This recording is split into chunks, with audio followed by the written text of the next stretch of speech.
warahmatullahi wabarakatuh. Perkenalkan, nama saya Rahma Juwita, kelas A23 PAUD. Saya ingin menyampaikan materi saya yang berjudul pengembangan anak usia dini holistik dan integratif. Holistik dan integratif adalah pengembangan anak usia dini yang dilakukan berdasarkan pemahaman untuk memenuhi kebutuhan esensial anak yang beragam dan saling berkaitan dan saling berkait secara simultan dan sistematis. Holistik artinya penanganan anak usia dini secara menyeluruh yang mencakup layanan gizi dan kesehatan, pendidikan dan pengasuhan dan perlindungan untuk mengoptimalkan semua aspek perkembangan anak. Integratif atau terpadu artinya yaitu penanganan anak usia dini dilakukan secara terpadu oleh berbagai pemangku kepentingan di tingkat masyarakat, pemerintah daerah. Jadi, PAUD holistik integratif adalah penanganan anak usia dini secara utuh atau menyeluruh yang mencakup layanan gizi dan kesehatan, pendidikan dan pengasuhan, dan perlindungan untuk mengoptimalkan semua aspek perkembangan anak yang dilakukan secara terpadu oleh berbagai pemangku kepentingan di tingkat masyarakat, pemerintah daerah, dan pusat. Tujuan pengembangan anak usia dini holistik integratif berdasarkan Peraturan Presiden Nomor 60 Tahun 2013 tentang pengembangan anak usia dini holistik integratif. Tujuan umum terselenggaranya layanan pengembangan anak usia dini holistik integratif menuju terwujudnya anak Indonesia yang sehat, cerdas, ceria, dan berakhlak mulia.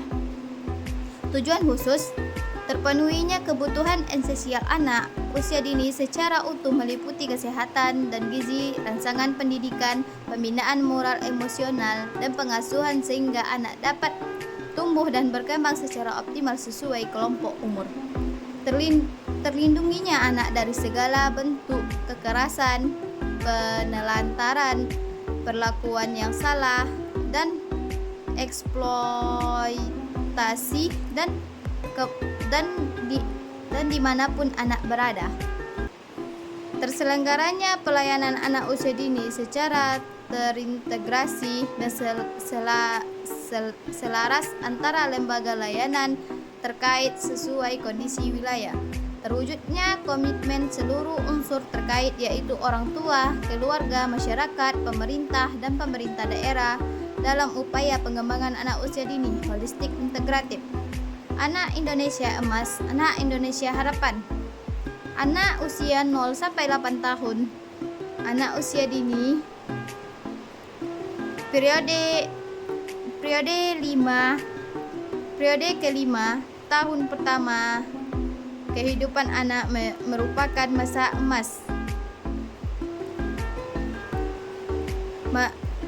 Manusia kecil yang memiliki potensi yang masih harus ditumbuh kembangkan. Pada masa ini proses pertumbuhan dan perkembangan dalam berbagai aspek sedang mengalami masa yang cepat dalam rentang perkembangan hidup manusia. Bersifat rasa ingin tahu.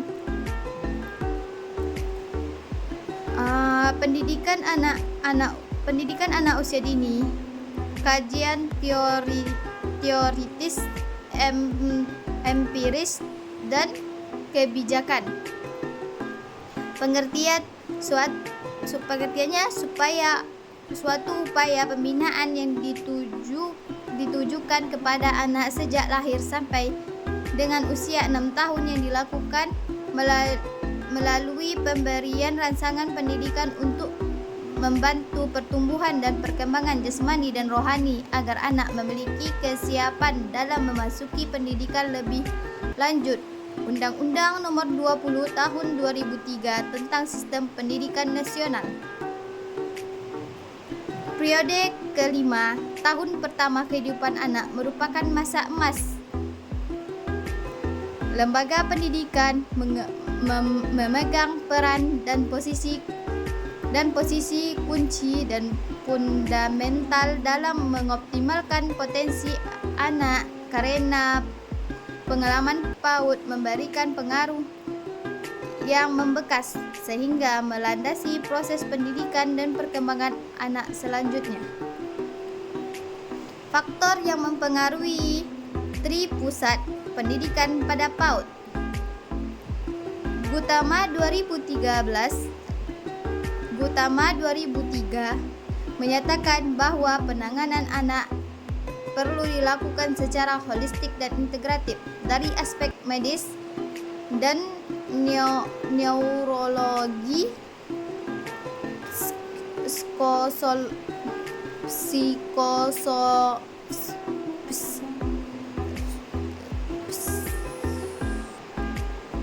psikososiokultural maupun edukatif, mengingat perangsangan dan pemrograman yang salah.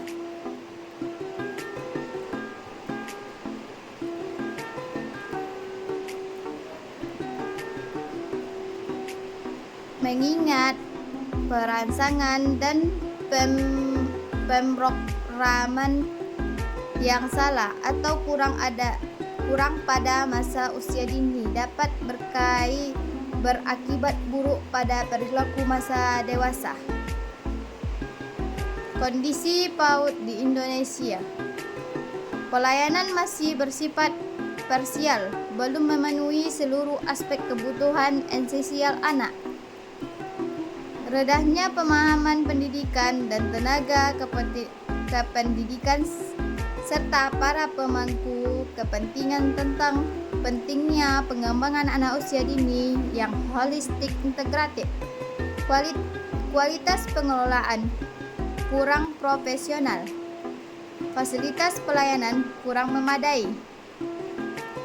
Distribusi dan kualitas SDM kurang merata.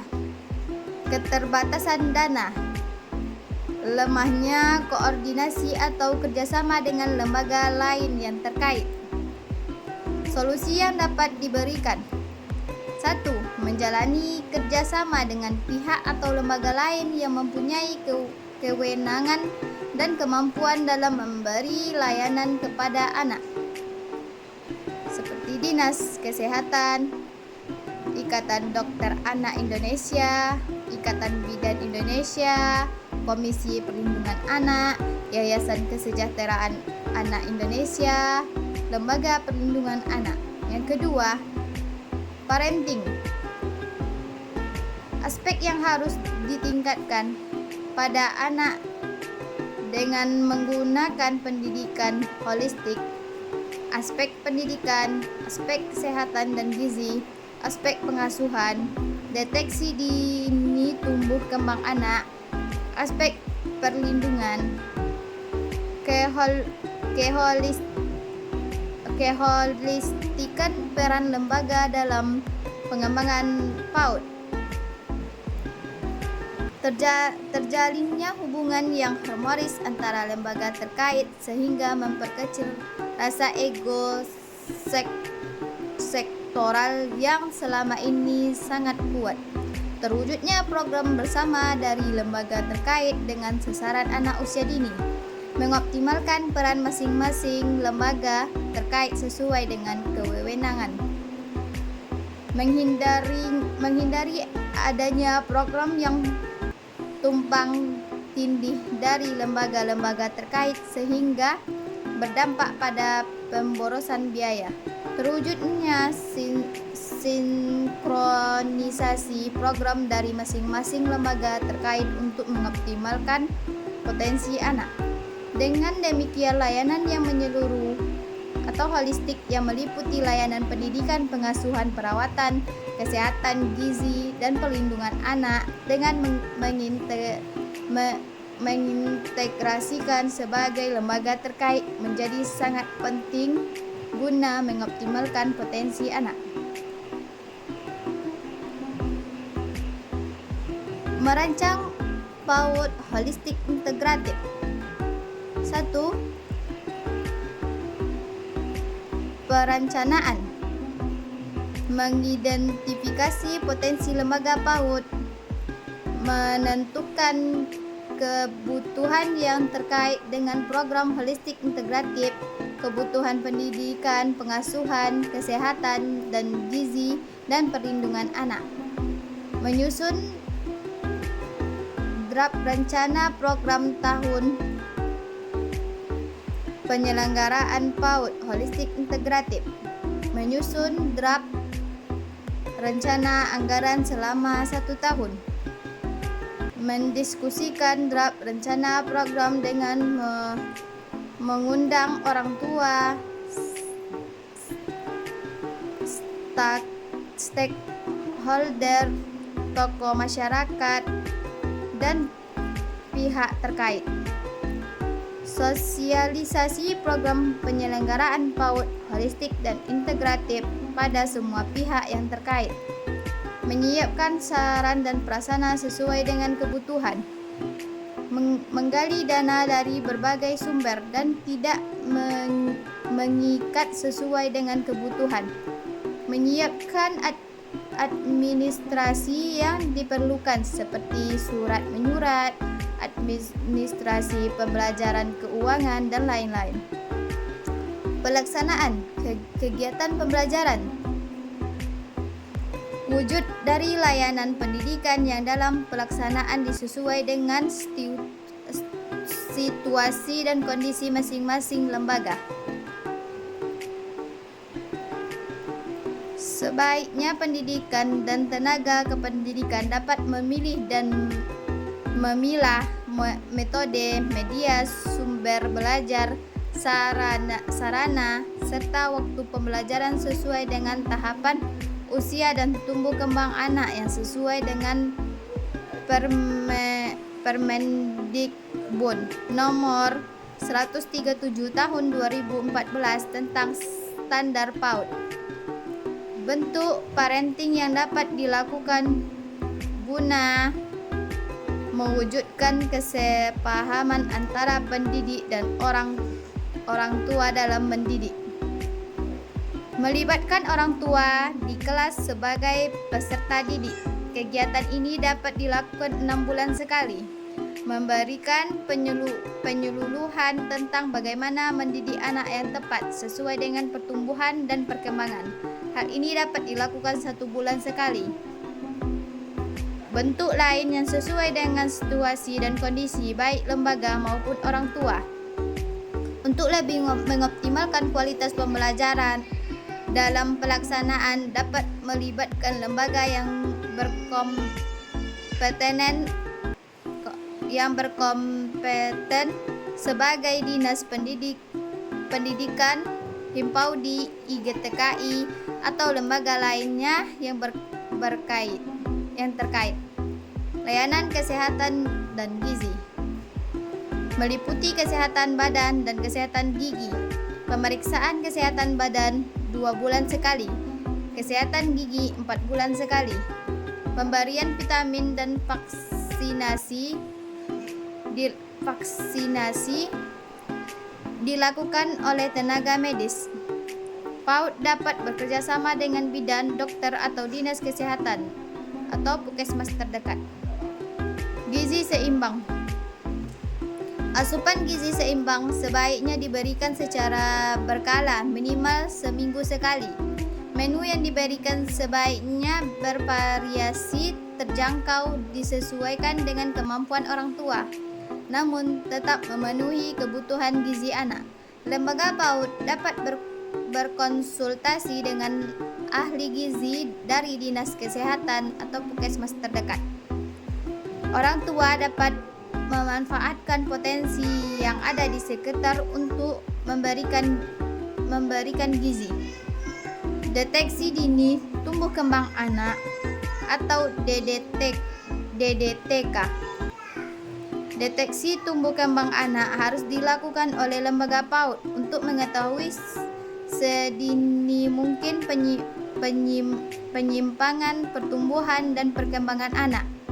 Kegiatan DDTK, pengukuran berat badan, tinggi badan, lingkar kepala, deteksi perkembangan anak, emosi anak, gangguan berbicara, gangguan pendengaran. Pelaksanaan DDTK dilakukan oleh pendidik atau tenaga kependidikan yang terlatih bekerjasama dengan Dinas Kesehatan atau Puskesmas. Dilakukan 1 bulan sekali atau secara berkala sesuai usia. Pola hidup bersih dan sehat (PHSB). Pengertiannya, PHSB merupakan salah satu aspek yang sangat menunjang kesehatan anak. Pendidik dapat mengajarkan, memberi teladan dan membiasakan perilaku hidup bersih dan sehat PHBS dalam kegiatan sehari-hari. Pelaksanaan PHBS: mencuci tangan sebelum sesudah makan, tidak jajan sembarangan, mandi dan gosok gigi 2 kali sehari, buang air besar dan kecil di toilet, membuang sampah pada tempatnya, membersihkan lingkungan lembaga, olahraga secara teratur. PHBS di rumah: memelihara kebersihan dan kesehatan pribadi dengan baik, makan atau minum makanan dan minuman yang sehat, memelihara kesehatan lingkungan, tersedianya air bersih, tersedianya tempat pembuangan sampah dan air limbah dan menjaga kebersihan kesehatan kamar mandi, jamban atau WC. Pengasuhan dan perawatan.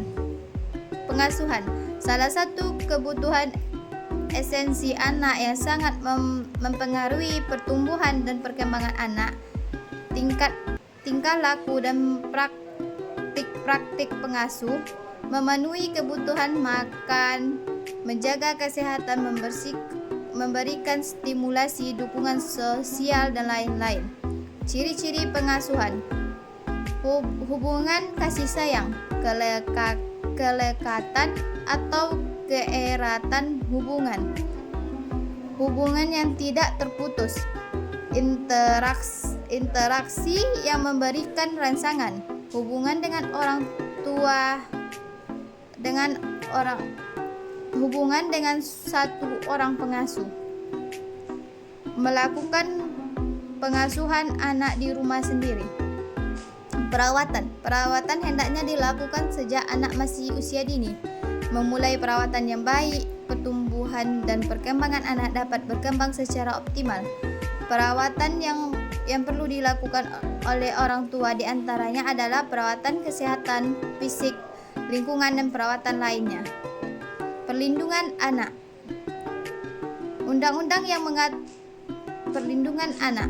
Anak mempunyai hak yang sama dengan orang dewasa. Mereka mempunyai hak yang harus dihargai dan dilindungi. Undang-undang yang mengatur tentang hak anak. Undang-Undang Nomor 4 Tahun 1979 tentang Kesehatan Anak. Undang-Undang Nomor 23 Tahun 2002 tentang Perlindungan Anak. Tujuan perlindungan anak: menjamin terpenuhi hak-hak agar anak dapat hidup, tumbuh, berkembang dan berpartisipasi secara optimal sesuai dengan harkat dan martabat kemanusiaan.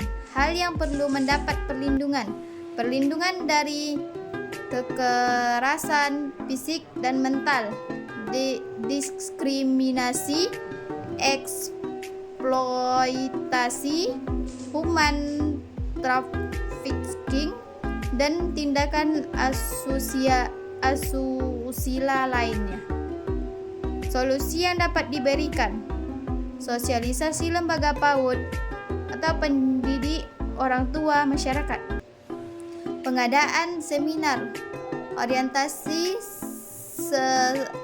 sarasehan, kunjungan rumah atau bentuk lainnya.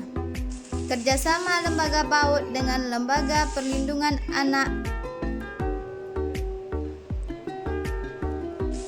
atau LPA, Yayasan Kesejahteraan Anak Indonesia, atau YKA atau lembaga terkait lainnya.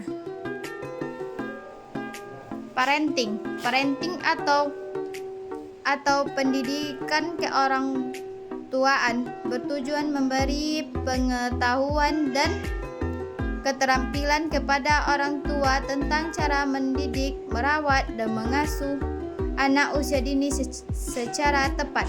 Kegiatan parenting diharapkan dapat mewujudkan adanya keselarasan atau sinkronisasi antara pendidik dan orang tua dalam mendidik dan mengasuh anak. Jenis kegiatan parenting: kelompok pertemuan orang tua, kelas orang tua, keterlibatan orang tua di kelas, keterlibatan orang tua pada kegiatan di luar kelas, kunjungan ke rumah peserta didik, konsultasi dengan ahli yang terkait dengan anak usia dini. Kegiatan pengendalian mutu penyelenggaraan PAUD holistik. Monitoring dilakukan untuk mengetahui apakah pelaksanaan kegiatan sesuai dengan rencana yang telah disusun atau tidak. Apakah ditentukan permasalahan atau hambatan berkenaan dengan pelaksanaan kegiatan. Kegiatan monitoring dapat dilakukan minimal 3 bulan sekali. Supervisi. Dalam kegiatan supervisi, supervisor dapat memberikan masukan atau membantu memecahkan berbagai masalah atau hambatan yang dialami oleh lembaga ataupun pihak lainnya yang terlibat dalam penyelenggaraan PAUD holistik dan integratif. Evaluasi. Melalui kegiatan ini dapat diketahui apakah lembaga PAUD berhasil, cukup berhasil, atau kurang berhasil dalam menyelenggarakan program PAUD holistik integratif. Hasil evaluasi dapat digunakan untuk mengetahui kelebihan dan kekurangannya. Evaluasi dapat dilakukan pada akhir semester dan akhir tahun pembelajaran. Pelaporan dilakukan secara tertulis oleh lembaga PAUD pada akhir semester atau akhir tahun pembelajaran. Pelaporan disusun sebagai pembentuk pertanggungjawaban lembaga PAUD dalam penyelenggaraan program, digunakan sebagai umpan balik bagi pengambil kebijakan dalam membentuk program-program mendatang agar lebih efektif dan efisien. Tindak lanjut penyelenggaraan PAUD holistik integratif. Memperbaiki kekurangan yang mungkin terjadi selama penyelenggaraan. Menjaga konsisten dalam penyelenggaraan artinya menjaga keberlangsungan program. Holistik berdasarkan standar PAUD. Melakukan stimulan pendidikan dalam membentuk pertumbuhan dan perkembangan jasmani dan rohani sesuai dengan tingkat pencapaian perkembangan anak. Mengoptimalkan perkembangan anak secara holistik dan integratif. Mempersiapkan pembentukan sikap, pengetahuan, dan keterampilan anak. Kurikulum PAUD holistik dan integratif. Pelayanan yang holistik. Pemenuhan atas kebutuhan anak usia TK 4 sampai 6 tahun yang dilayani secara esensial, utuh dan terpadu melalui pelayanan yang sistematik dan terencana mencakup layanan kesehatan gizi, pengasuhan, perlindungan, dan rangsangan pendidikan. Pelayanan yang tidak diskriminatif. Memberikan pelayanan sesuai kebutuhan anak usia 4-6 tahun tanpa membedakan latar belakang sosial, ekonomi, suku, dan agama, dengan tetap memperhatikan 4 prinsip hak anak yaitu kepentingan terbaik untuk semua, perkembangan kelangsungan hidup, menghargai pendapatnya, dan diskriminasi berbasis budaya yang konstruktif. Pembelajaran layanan anak usia 4-6 tahun dengan menggali budaya-budaya lokal yang konstruktif dalam bentuk pelayanan kegiatan bermainan anak. Kurikulum PAUD holistik integratif. Good governance, adanya koordinasi dan bekerjasama lintas sektoral serta kemitraan antar institusi pemerintah, lembaga penyelenggaraan layanan dan organisasi terkait bagi lokal, nasional maupun internasional dalam penyelenggaraan pendidikan anak usia dini TK holistik integratif.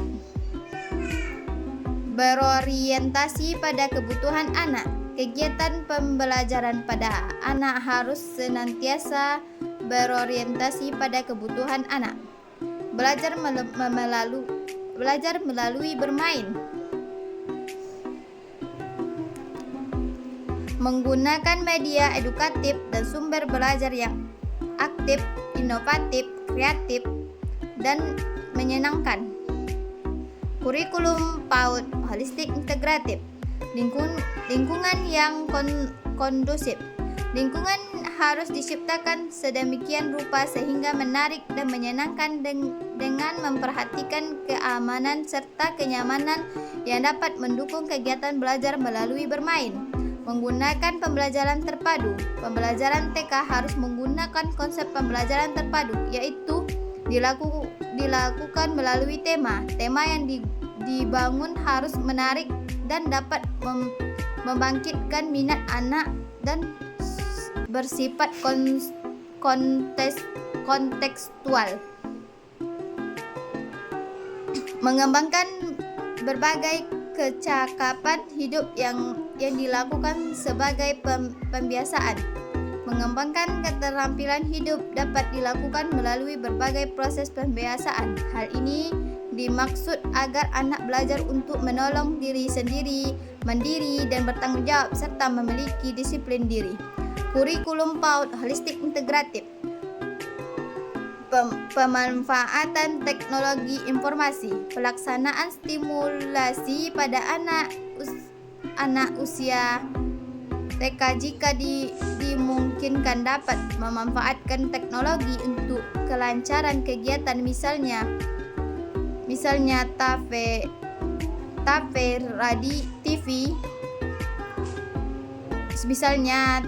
TV, radio, televisi, komputer. Pemanfaatan teknologi informasi dalam kegiatan pembelajaran dimaksudkan untuk mendorong anak menyenangi belajar. Pembelajaran bersifat demokratis. Proses pembelajaran memberikan kesempatan pada peserta didik untuk berpikir, bertindak, berpendapat, serta berekspresi secara bebas dan bertanggung jawab. Jenis pembelajaran bahan ajar PAUD holistik integratif. Model pembelajaran. Model pembelajaran klasik, suatu pembelajaran di mana dalam waktu yang sama kegiatan dilakukan oleh seluruh anak sama dalam satu kelas. Sarana pembelajaran terbatas dan kurang memperhatikan minat anak secara individu. Model pembelajaran kelompok dengan kegiatan pengaman. Dalam pembelajaran ini anak dibagi menjadi 3 kelompok. Masing-masing kelompok melakukan kegiatan yang berbeda. Dalam satu pertemuan anak harus menyelesaikan 2-3 kegiatan dan secara bergantian. Model pembelajaran berdasarkan sudut-sudut kegiatan. Model pembelajaran berdasarkan sudut-sudut kegiatan merupakan pusat kegiatan. Alat-alat kegiatan yang disediakan lebih bervariasi, sering diganti sesuai dengan tema dan subtema. Model pembelajaran area. Model pembelajaran ini memberikan kesempatan pada anak dalam memilih atau menentukan kegiatan sendiri sesuai dengan minatnya. Pembelajaran ini untuk memenuhi kebutuhan anak dan menghormati keberagaman budaya serta menekankan pada pengalaman belajar bagi setiap anak. Model pembelajaran berdasarkan sentra. Proses pembelajaran yang dilakukan di dalam lingkaran dan sentra bermain. Guru bersama anak duduk dengan posisi melingkar dan saat dalam lingkaran guru memberikan pijakan pada anak sebelum dan sudah bermain. Dalam membuka sentra setiap hari disesuaikan dengan jumlah kelompok setiap TK. Keterpaduan kurikulum bermain kreatif.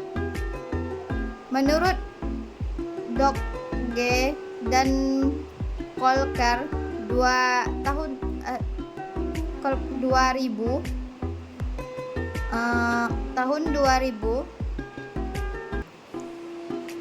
filosofi kurikulum bermain kreatif didasarkan pada 4 penyataan, yaitu anak membangun kemampuan sosial dan emosional, anak belajar untuk berpikir, anak mengembangkan kemampuan fisik, anak berkembang dipengaruhi budaya. Keterpaduan kegiatan bermain dan permainan. Kreasi terhadap objek, cerita bersambung, permainan drama kreatif, gerakan kreatif, pernyataan kreatif. Baiklah, sekian dari saya. Jika ada salah, saya mohon maaf. Wabillahi taufiq wal hidayah. Assalamualaikum warahmatullahi wabarakatuh.